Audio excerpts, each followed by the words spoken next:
Puducherry assembly speaker Yanam మాజీ MLA దివంగత కామిశెట్టి వరప్రసాదరావు నాయుడు వర్ధంతి కార్యక్రమాన్ని యానాం సమాచార శాఖ ఆధ్వర్యంలో ఘనంగా నిర్వహించారు.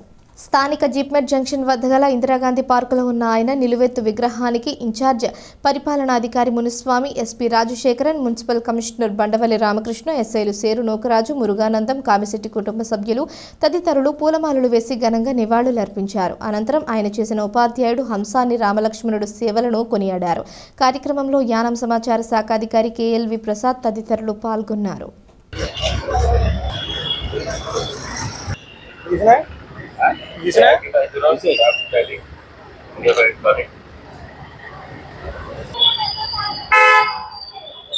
మీరేంటి సార్ ఆయన ఏంటి ఎస్ఐ గారు మీరు ఏంటి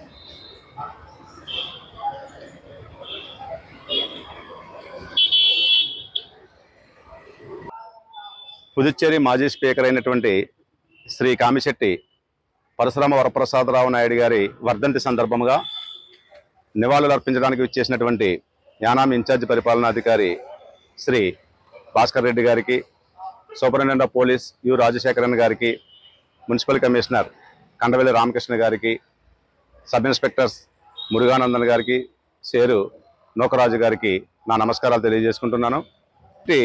పరశురామ గారు కామిశెట్టి వేణుగోపాలరావు నాయుడు కమలాలయమ్మ దంపతులకు 1921 అక్టోబర్ 2వ తేదీన గాంధీ పుట్టినరోజున ఈయన కూడా జన్మించడం నిజంగా యానాం ప్రజల యొక్క అదృష్టం. ఈయన చాలా చిన్న వయసులోనే 22 సంవత్సరాల వయసులోనే రాజకీయాల్లో ప్రవేశించి 26 సంవత్సరాలకే యానాం మేయర్గా ఎన్నికయ్యి పరిపాలనను అందించినటువంటి వ్యక్తి. పుదుచ్చేరి విమోచన దినోత్సవంలో స్వాతంత్ర పోరాటంలో యానాం తరపున పాల్గొని పుదుచ్చేరి రాష్ట్ర ఏర్పాటు కమిటీ సభ్యులుగా కూడా ఆయన పనిచేసి ఉన్నారు. 1964లో పుదుచ్చేరి ఏర్పడినప్పటి నుంచి 1989 వరకు కూడా ఓటమి ఎరిగినటువంటి రాజకీయ నాయకుడిగా యానాం ప్రజలకు సేవలు అందించారు.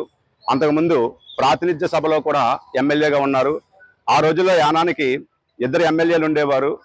2 ఎమ్మెల్యేలు కూడా భార్యాభర్తలు అయి ఉండడం, ఈయన భార్య సావిత్రి గారు కనకాలపేట ఎమ్మెల్యేగాను, పరశురామ్ గారు ఆది ఆంధ్రపేట ఎమ్మెల్యేగా కూడా సేవలు అందించారు. ఈయన కాంగ్రెస్ పార్టీ తరఫున 1985లో పోటీ చేసి పుదుచ్చేరి స్పీకర్గా పనిచేశారు. ప్రాతినిధ్య సభలో డిప్యూటీ స్పీకర్ గాను, అంత తర్వాత రెండవసారి కూడా డిప్యూటీ స్పీకర్గా పనిచేసి పబ్లిక్ అకౌంట్స్ కమిటీ చైర్మన్గా కూడా పనిచేసి చాలా సేవలు అందించారు. యానాం ప్రజలందరి మనసుల్లో కూడా సౌమ్యుడిగాను, సహనశీలుడిగాను, ఎవరిని తోలనాడని వ్యక్తిగా మంచి పేరు ప్రఖ్యాతులు సంపాదించుకున్నారు. ఆ రోజుల్లో రాజకీయ చైతన్యం లేని రోజుల్లో కూడా పోటీ తీవ్రంగా ఉన్నప్పటికీ కూడా సామాన్య ప్రజల యొక్క అభిమానాలు పొందినటువంటి నాయకుడు కామిశెట్టి పరశురామ గారు. అటువంటి వ్యక్తిని యానాం ప్రజలు ఎప్పటికీ కూడా మర్చిపోకుండా తన హృదయాలలో స్థిరస్థానాన్ని ఇచ్చినటువంటి మహోన్నత నాయకుడు కామిశెట్టి పరశురామ గారు. ఆయన గురించి మాట్లాడేటటువంటి అవకాశం ఇచ్చినటువంటి సిబ్బంది అందరికీ కూడా ధన్యవాదాలు తెలియజేసుకుంటాను.